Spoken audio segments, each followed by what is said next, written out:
Alright, welcome back to the season review for the second season of the South African Test side. I just want to give a massive thanks to the people who have been watching this video. I know that, or the series, I know that they're, it's only in most of the episodes have about 10 views, and I mean, to be fair, I have been really impressed that people have started to even watch this content.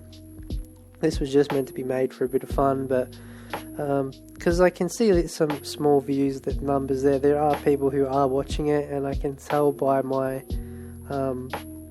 time duration that people have at least watched a fair portion of the videos, so that is always good to see.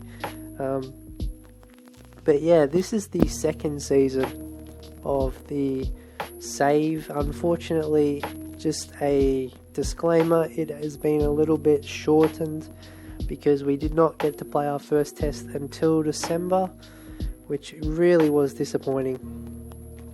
But it is what it is. We can't really do much. As our first test series was against India, we lost this series 2-1. I'm not going to go through every test and show scorecards, but just a bit of background.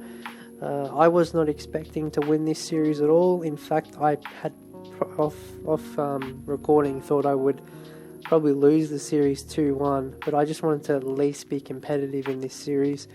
And unfortunately, we really weren't competitive in the first test. We were a little bit competitive in the second test, but we were let down by our first innings total. And in the third test, we absolutely steamrolled India. That pretty much, though, that set in stone a fantastic performance for our last two series against India, or against New Zealand and Bangladesh. And in that test against New Zealand, we won 1-0. That is because we drew the first game, and we come out and beat New Zealand in that third, or the second test, which is one of the best ever tests I've ever had in a game, to come back and follow on and set a total for New Zealand to chase and then bowl New Zealand out. That's one of the biggest roller coaster tests you would ever see. And then we did beat Bangladesh 2-0 again. This was not a very easy test. Bangladesh were pretty much deserving of at least one victory, but their biggest issue was probably being too inconsistent, and we had a bit more X factor in the side, which probably made us win those both. Because if you watch those Bangladesh games, you will see that we did have some big performers at the right time. Back to team info, we unfortunately, I think we played 7 games, which was a little bit annoying. Why can't I check play records? Because it won't let me change it. I'll have to go back to that later. But we only played 7 tests. There was only 5 people who played the full calendar of this season. Dean Elgar, he with an average of 39. Milan with an average of 54. So his average dropped a little bit. I think he was averaging 60 in the first season. Mulder, who we did find at the start of this season, he was our all-rounder. He played every game. He was pretty good. I mean, he did have a bowling average of 27. For an all-rounder, that is quite good. And having a batting average of 30 is quite good as well, considering he does bat at 7. Rabada did play 7 games, and De Kock played 7, the captain. We will have a look though at our runs. The leading run scorer was Milan, although one could argue Snyman would have overtaken him. Snyman only played 4 games. He possibly could have gotten, in 3 tests, he probably could have gotten over 710. Considering he was probably our best batsman, as you can see here, with an average of 74. De Kock with an average of 58, although take that with a grain of salt, he had a few innings where he was not out, so that will then bounce his average up. Player only played the 1 test, he wasn't really good. It says 55, he scored 55 runs in his first test. he had a 37 not out, so that he didn't get a 50. So you also keep that with a grain of salt. But yeah, we will look at Snyman though. A very interesting prospect. He is at 27. His first class form is quite good with an average of 47. His test average is 63. It probably replicates his first class form by having more 50s than he does with 100s, which maybe it is because he does score a lot of runs in the 90s, but unfortunately, like you look here, okay, so he had, let's say, those 5 innings, where the last 5 innings he played in, he really should have made 100 in at least 2 of those innings. But unfortunately, he just can't capitalise consistently. I am hoping that he can develop into a more of a consistent player, and he can convert those 90s into 100s. But, another player I wanted to look at, who was pretty good, was Rabada as a bowler. He sort of came from the blue. I ended up training him a lot in defensive technique last season, and because he was very economical. If you compare this to last year, he took 43 wickets at a bowling average of 33, and this season he took more wickets at a lower bowling average and a lower economy. A fantastic display from Rabada. I don't really know what else more to say about him. I think he's ranked number 1 in the world at the moment for test bowling. But to change his game so much in such a short amount of time was fantastic. Mulder, again, another good player who, with the bat, he's been okay. He has an average of 27. We look at his current year, and he had a average of 31 with only 150. Again, I put this down to he bats really low down the order, and he has to bat with the tail, so it is probably hard for him to score big scores. If I can develop him into more of a batting all-rounder, it'll be really good. But saying that, when he scores 30s at number 7, it is quite good as well. We unfortunately had a bunch of openers we trialled this year. You will probably see down the bottom that we had 1, 2, 3, 4. We had basically 4 players we were trialling as an opener, and none of them really lit the fire and really carried the torch. Well, probably 5, sorry. So yeah, I would like to see us get a new consistent opener. I'm hoping though that one of the players I've played as of late can develop into an opener. But again, because likely we aren't going to be playing a test series until later in the year, I'm going to hope that we can get a more pristine opener. But that's pretty much our side of it. But we now will look at the Test Championship. We need 3 more series to play. We are actually in second position. I don't know how long for though, because we are getting chased from Pakistan, England. But you look down the bottom, Australia and New Zealand, who were quite high in last season's Test Championship, are now the bottom 2 sides. That is probably because they probably had a harder schedule than probably most sides.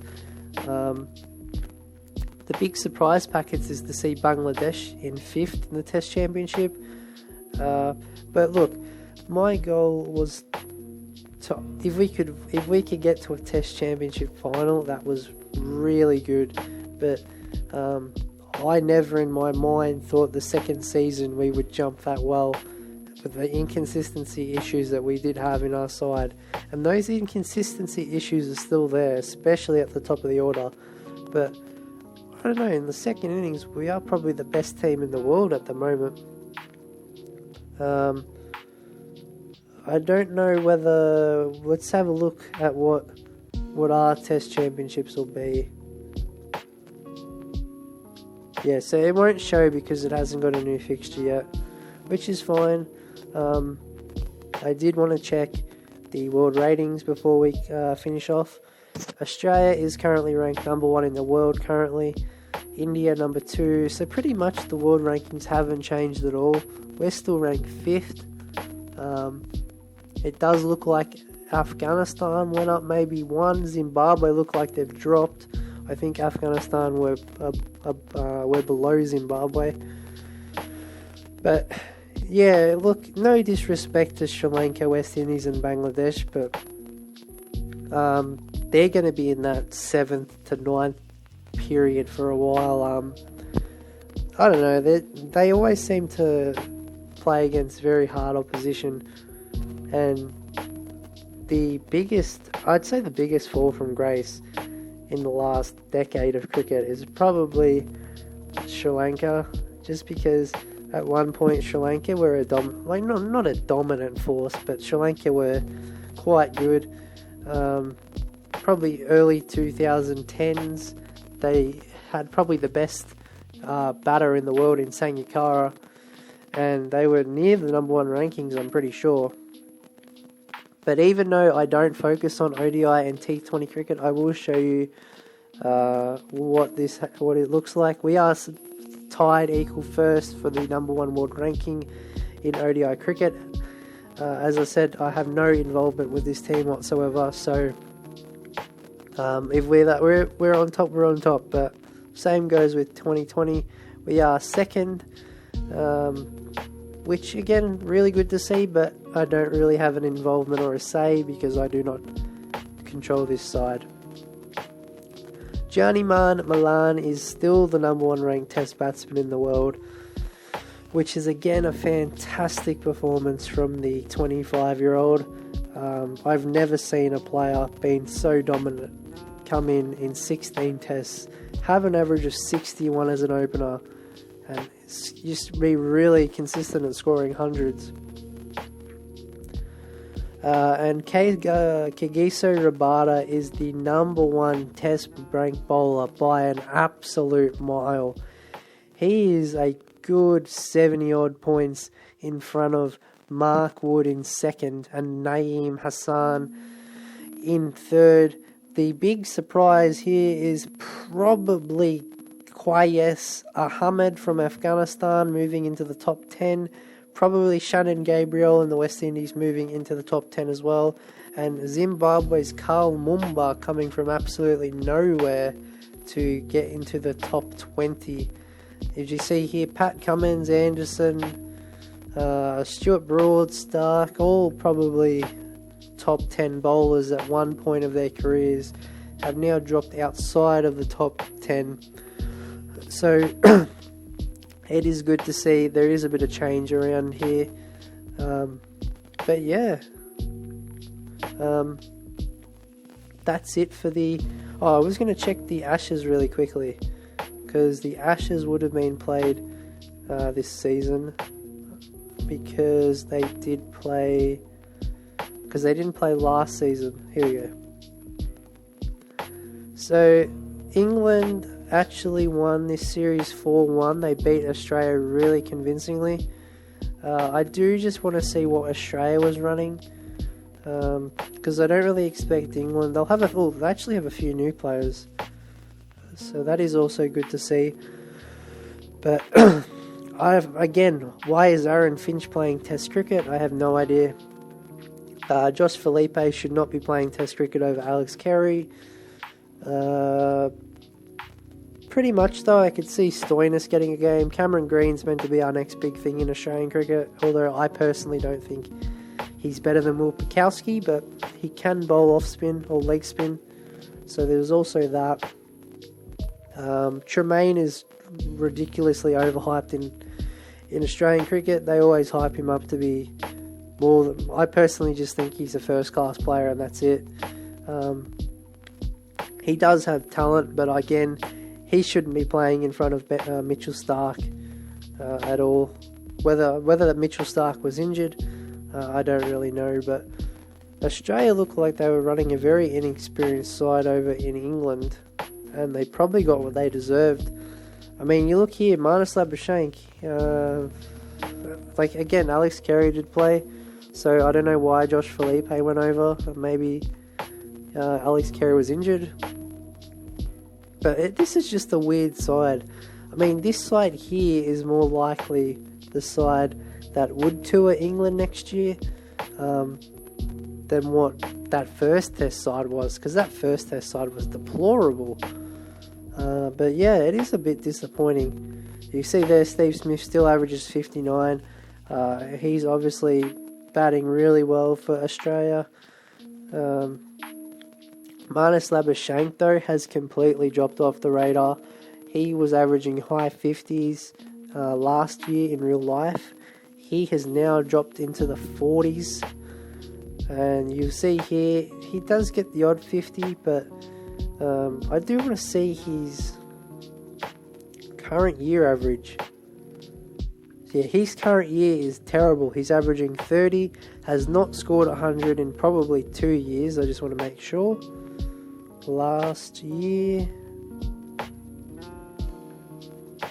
okay, he did score 100. So in basically 1.5 years, he's only scored 100. Again, another low average of 34. Not the type of player you do want to have. Considering you look at last year plus, he was averaging 83 in 2019. But, you know, I guess that happens. You get a few players in real life be absolutely rockets, and then, you know, you watch their career as they drop. Marnus Labuschagne isn't a guarantee to be a fantastic player, but with you seeing his last few tests, you'd find it very hard to believe he would drop off that much. But enough of my talk about Australia. This is safe about South Africa. I'm really impressed with this squad at the moment. They are really performing really well. And I'll finish off by saying my aim for next season is to climb into the top 3 ranks in Test cricket, depending on the games, obviously, because we might have, 4 tests instead of 3. We might have 2 tests series instead of 4 series. I won't know until I load the next video up. So in the meantime, I hope you guys have enjoyed the first 2 seasons. I would like to know who you guys have been interested in seeing, whether it's been the progress of other sides, what players in my side you've been interested in, and even if you have done a save on South Africa yourself, what are you, doing with that side. But I will end the video here, and I will see you guys for the first test next video of the 3rd season.